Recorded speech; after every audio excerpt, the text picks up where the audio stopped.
Sabe, nós jejuamos, irmãos. Eu já falei isso, mas eu gosto de falar porque muitas vezes nós aprendemos um padrão errado e é importante nós repetirmos a verdade para que nós saibamos o que estamos fazendo.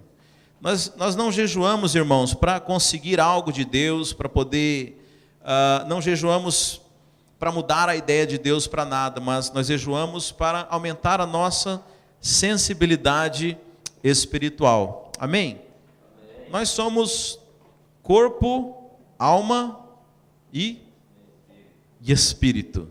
Da mesma forma que Deus é uma trindade, nós somos corpo, alma e espírito.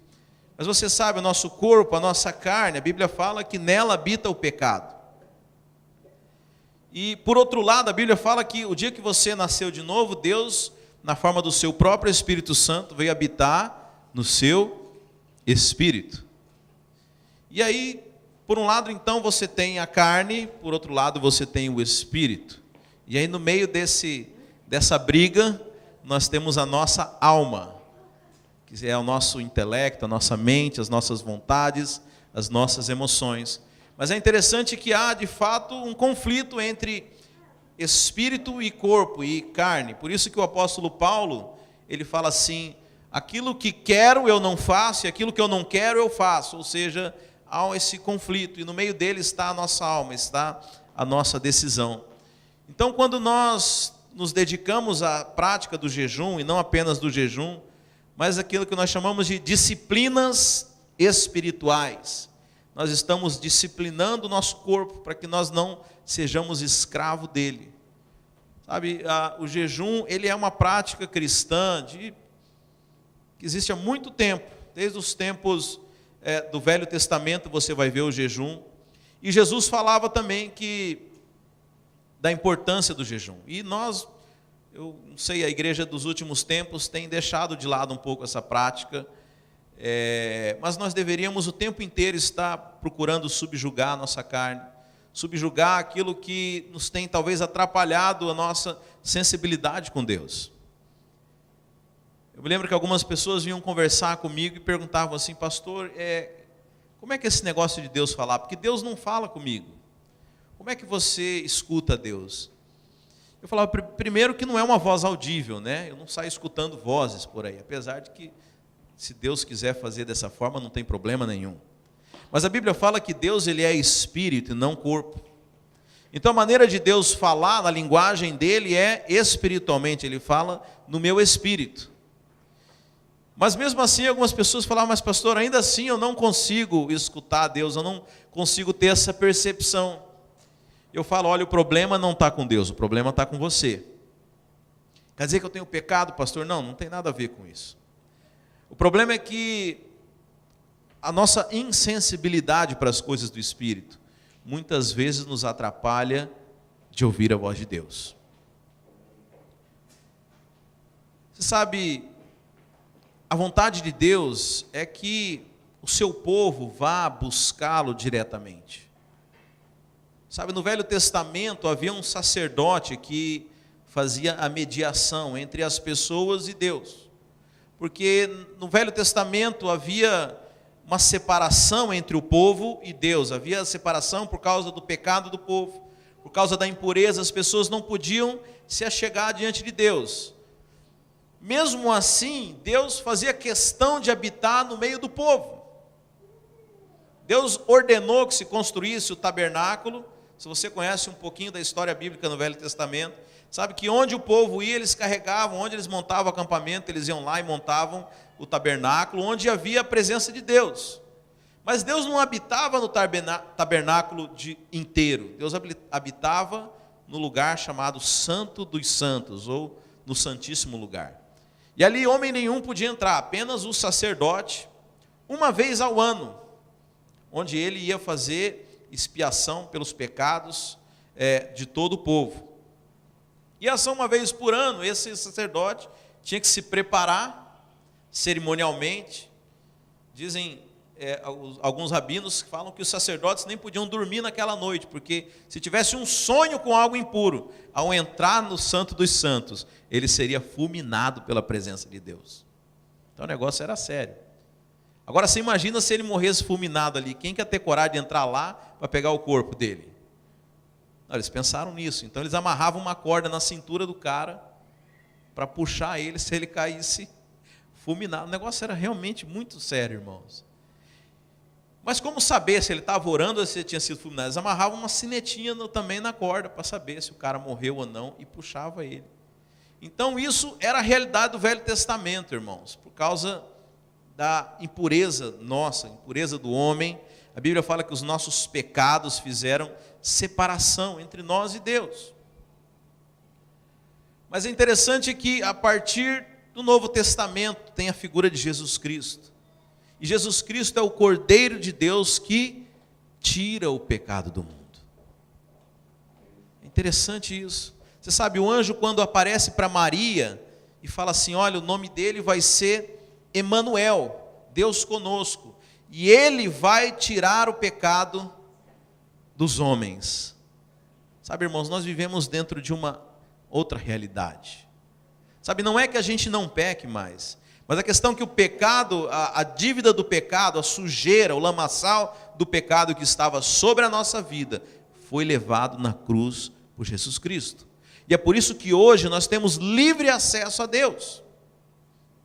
A Bíblia fala que o véu foi rasgado de cima a baixo, que era o véu que separava esse santíssimo lugar. Sabe, não é um véu de uma noiva, aquele tecido fininho, era uma cortina grossa.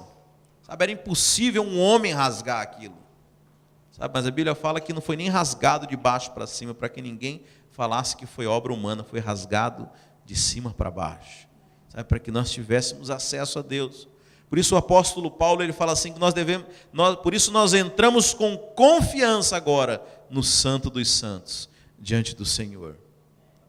Sabe, então essa é a vontade de Deus. Aliás, a vontade de Deus desde o Velho Testamento, quando liberta o seu povo, é que nós fôssemos constituídos uma nação de reis e sacerdotes. Vocês sabem o que um sacerdote faz?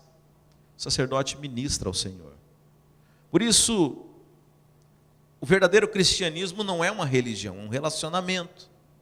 Sabe, nós devemos nos aplicar a esse relacionamento. Mas por que eu estou falando isso? Falando por causa do jejum, irmãos. Porque muitas vezes a nossa carne nos impede de ter essa percepção, de desenvolver esse relacionamento. A pura e simples disciplina. Então a disciplina de você ter um tempo de solitude, o tempo de você estar na presença de Deus. Sabe, é difícil para nós hoje, né? Eu falo por mim, irmãos. É tão difícil ficar meia hora longe do celular, longe da internet, longe do computador, da televisão, das coisas falando. E é interessante que o mundo caminha cada vez para esse distanciamento, esse afastamento, de você ter esse tempo de solitude. Veja, eu não estou falando aqui de meditação, né? As religiões orientais falam da meditação, que é um esvaziamento da mente. Não é isso. Nós não acreditamos nisso. Nós acreditamos num tempo de desfrute na presença de Deus. Sabe, é isso que nós devíamos investir o nosso tempo. Sabe, os cristãos eu fico imaginando os cristãos da igreja primitiva, que eles não tinham acesso à Bíblia, não tinham acesso a evangelismo, não tinha internet, não tinha nada. A única coisa que eles tinham era o desfrute da presença de Deus. Era um povo que orava. Mas veja, até nisso a religião conseguiu estragar, né? Transformou a oração em tarefa de casa. Transformou a oração numa coisa chata.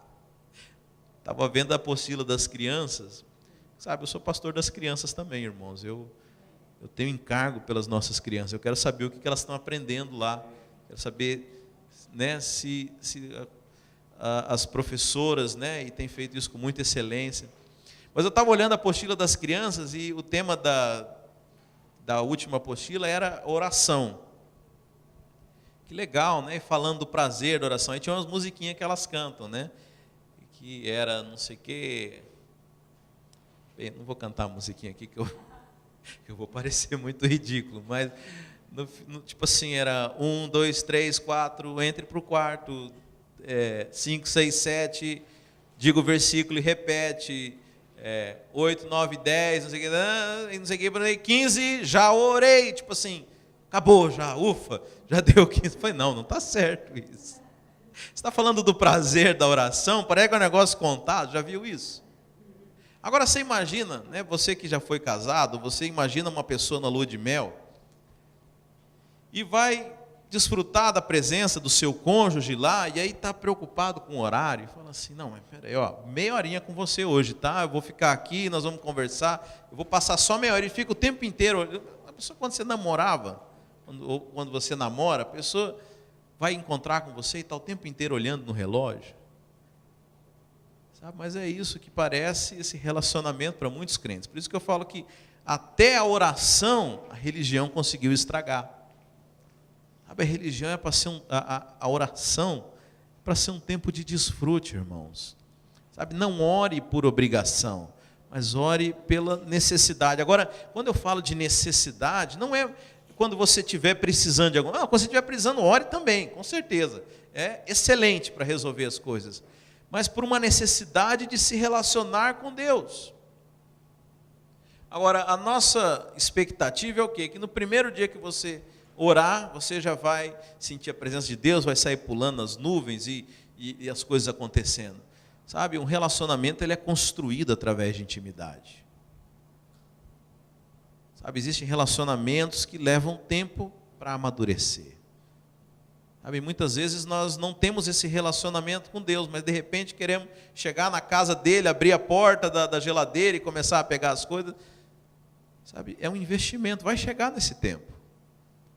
Vai chegar nesse tempo em que Deus, você vai ter uma intimidade tão grande com Deus, que poucas palavras vão ser necessárias para Ele conhecer o seu coração e para você conhecer o coração dEle.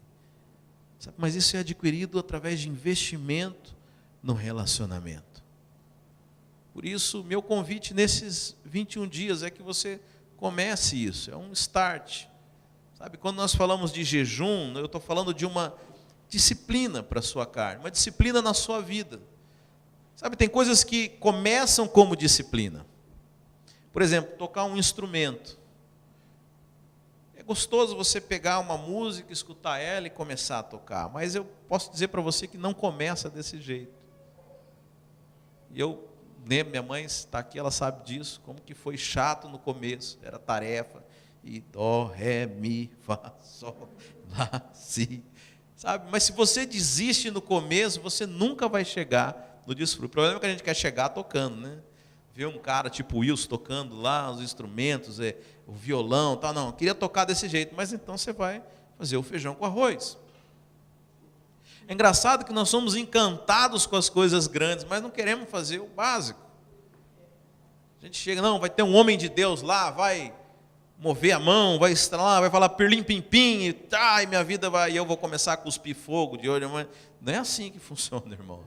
Começa no feijão com arroz. Estou lembrando aqui de Naamã, com o profeta Eliseu, lá em 2 Reis, onde Naamã era leproso e vai até o profeta para que o profeta... que é isso? É cafeteira? Liquidificador. Oh, Jesus Cristo. Só a graça, vê que pastor é difícil nessa vida, né? Então, Naamã vai até o profeta Eliseu para ser curado, né? Na expectativa de que ele ser curado de sua lepra, e o profeta nem recebe ele, fala assim, olha, vai lá no rio e mergulha 7 vezes. E esse homem fica bravo, irmão, cuspindo fogo. Eu achava que o profeta ia mover a sua mão e orar ao seu Deus e eu ia ser curado. Mandou fazer algo simples. Mas sabe, fazendo o simples ele foi curado. Sabe, nós precisamos aprender a fazer o simples, irmãos. Sabe, Deus ele nos dá tarefas simples.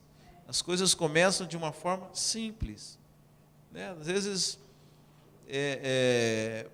vou pegar na minha vida mesmo, né? Hoje eu exerço uma função de líder nessa igreja, mas, irmãos, eu comecei com a vassoura, sabe? Aliás, eu vejo, né, algumas bandas gospel, né?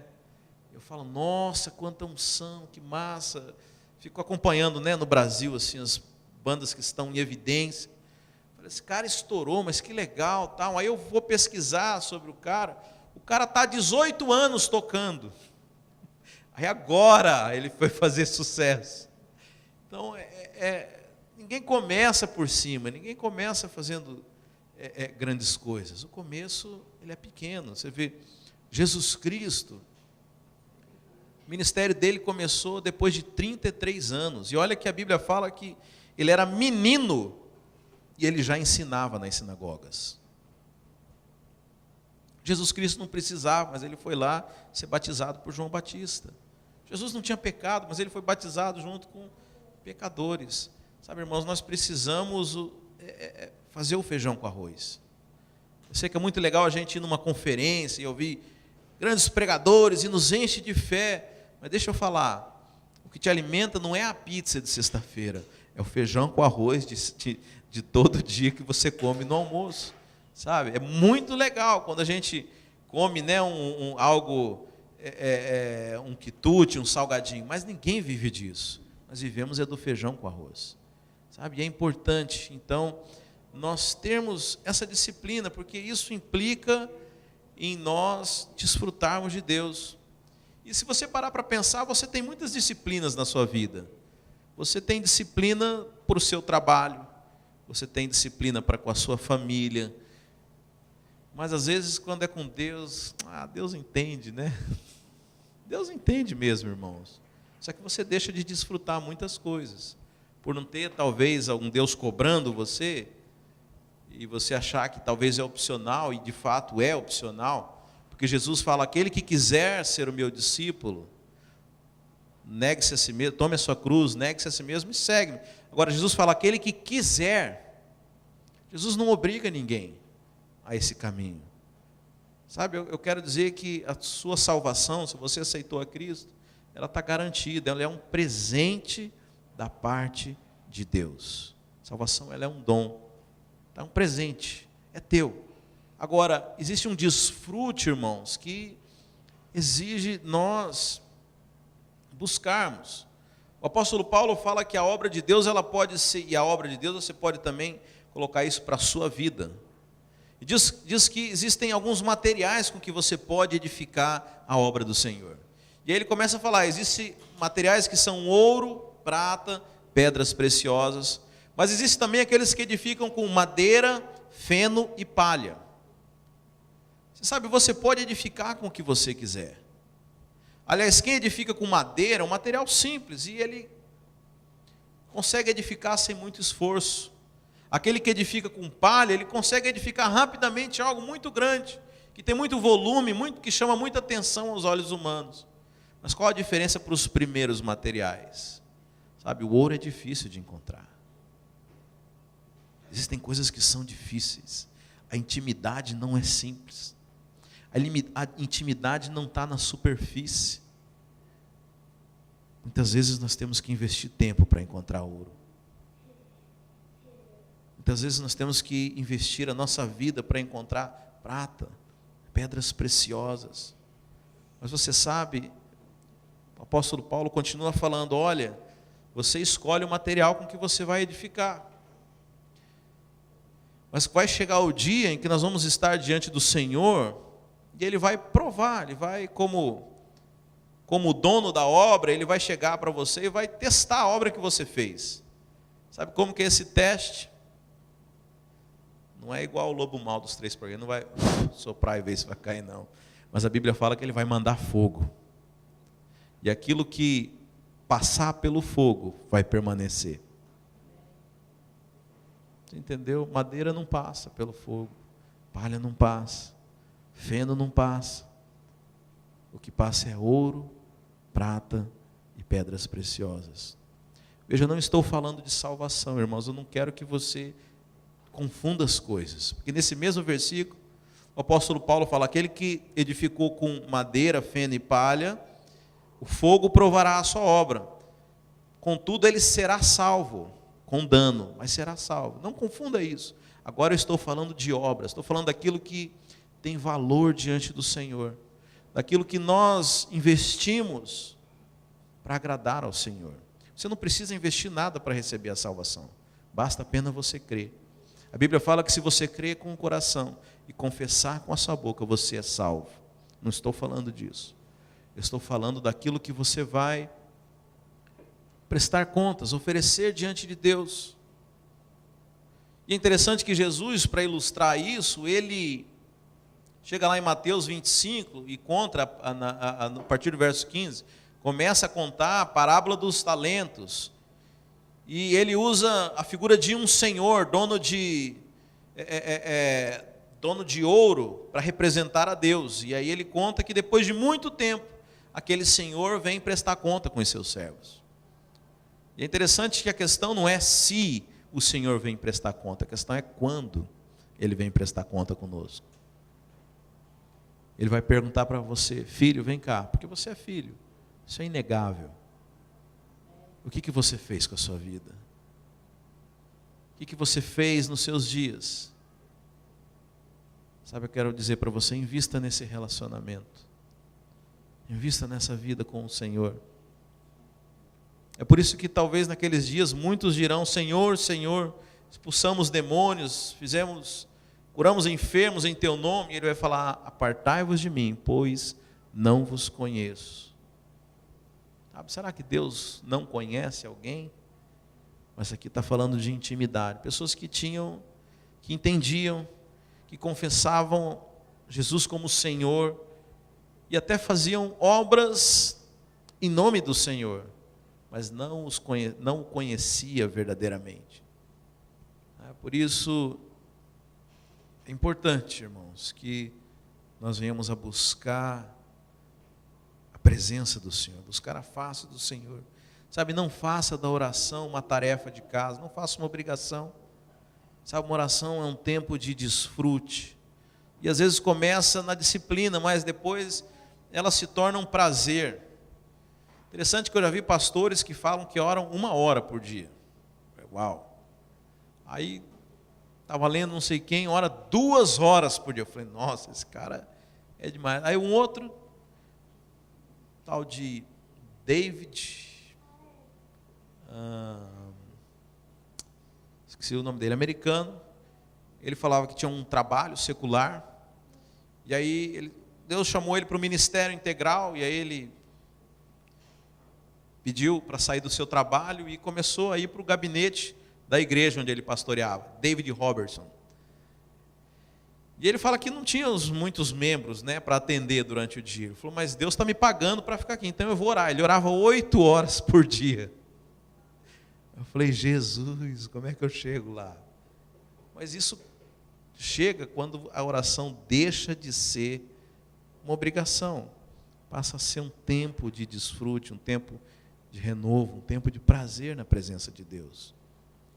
Sabe, isso é extremamente importante. Nós estamos exercitando o nosso espírito quando nós deixamos que a nossa carne se afaste. Você sabe, a vida cristã é basicamente isso: você ser guiado pelo Espírito. Interessante que em João 14, Jesus Cristo começa a explicar para os seus discípulos que Ele havia de partir. E Ele fala assim: olha, não vos deixarei órfãos, eu vou enviar da parte do Pai um outro Consolador, o Espírito da verdade, aquele que o mundo não pode ter. Ele vos conduzirá a toda a verdade. Você sabe, se todos nós fôssemos cheios do Espírito Santo, ninguém precisava de pastor, porque o Espírito Santo nos conduz a toda a verdade. Sabe, esse deveria ser a nossa busca na vida cristã, o enchimento do Espírito Santo. E o próprio Espírito, Deus residente em nós, nos conduz a toda a verdade. Sabe, há uma preocupação de novos convertidos a respeito de pecado. Pastor, o que pode, o que não pode? Ele acha que eu vou dar uma folha como essa. Está aqui, filho, vai em casa, decora. Se tu queres ser perfeito, vá, decora e não peques mais. Mas há algo interessante. Você sabe, lá em Gênesis 3, todo mundo conhece a história, Adão, Eva. E fala que Deus o colocou no Éden, e no meio daquele jardim haviam 2 árvores. Quem conhece o nome dessas árvores? Uma delas era a árvore do conhecimento do bem e do mal. Mas existia uma outra árvore também no centro do jardim. A árvore da vida. E é interessante que Deus ele fala para que Adão e Eva não comessem da árvore do conhecimento do bem e do mal. Porque o objetivo que Deus queria que Adão e Eva comessem da árvore da vida. Porque a vida de Deus dentro de nós, ela precisa ser introjetada. Interessante que hoje, quando nós tomamos a ceia do Senhor, nós estamos colocando o pão e o vinho, o corpo e o sangue de Cristo. Nós estamos fazendo aquilo que Adão não fez. Mas é interessante que Adão escolheu o caminho do conhecimento do bem e do mal. E todas as vezes que nós pegamos uma lista do que é certo e do que é errado, nós estamos ainda querendo comer da árvore do conhecimento do bem e do mal. Estamos ainda querendo decidir como nós vamos caminhar com a nossa vida, o que é certo e o que é errado. Mas veja, o Senhor quer que você seja cheio da árvore da vida, cheio do Espírito Santo. Para aqueles que são cheios do Espírito, não há necessidade de leis, não há necessidade de regras.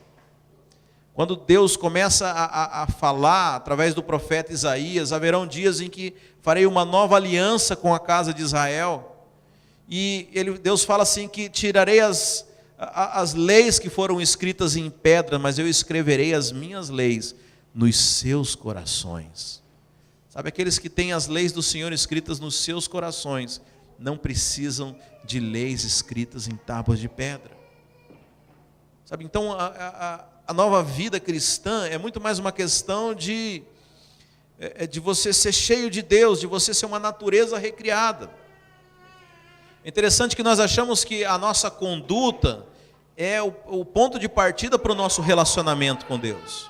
E quando nós achamos que estamos bons, quando nós achamos que que não tem problema nenhum, eu posso me achegar diante de Deus, mas é o oposto. O relacionamento com Deus é o ponto de partida, e a nossa conduta vai ser só uma manifestação do resultado desse relacionamento. Vocês estão me entendendo? Amém, irmãos? É como você começa a andar com uma pessoa, começa a cultivar uma amizade, você passa tanto tempo com aquela pessoa, você começa a se vestir igual, você começa a falar do mesmo jeito, você começa a pensar as mesmas coisas. É assim que funciona com Deus, irmãos. Mas é interessante que a nossa preocupação primeira é com a nossa conduta. Sabe, a nossa preocupação deve ser andar com Deus, deve ser cultivar esse relacionamento, deve ser estabelecer essa relação com Ele. E a partir daí, a manifestação da nossa nova natureza vai ser uma consequência disso. Amém? Então, eu exorto você a jejuar, não apenas nesse nosso período, mas fazer disso uma prática da sua vida. Passar um tempo de oração, tempo de leitura da palavra do Senhor. Isso são disciplinas espirituais que nos mandam sinais para nós de que a nossa carne não é quem prevalece, mas sim o nosso espírito. Sabe, não seja escravo da sua carne. É interessante que às vezes eu converso com pessoas, eles falam assim: olha, isso que você está pregando aí não tem sentido, porque essas coisas são instintos básicos humanos. Então às vezes você vai falar de fidelidade. Mas o ser humano, a natureza animal, o ser humano como da espécie animal, a tendência dele não é a fidelidade, é a poligamia. Porque, veja, a ideia do diabo é justamente nos transformar em animais. O instinto da nossa carne sempre vai ser contrário àquilo que é de Deus. Porque uma vez que a nossa carne sofreu o pecado, veja, nós habitamos em corpos corruptíveis que sofreram a ação do pecado. Sempre a nossa carne vai prender para as coisas que são do mal, do maligno. Sabe, é por isso que nós devemos exercer essa disciplina. Nós devemos, a nossa mente que está no centro e toma as decisões, deve sempre tomar decisões voltadas para o Espírito e não para a nossa carne. Sabe, não é a nossa carne quem nos governa, é o nosso Espírito que nos governa. Amém, irmãos? Glória a Deus.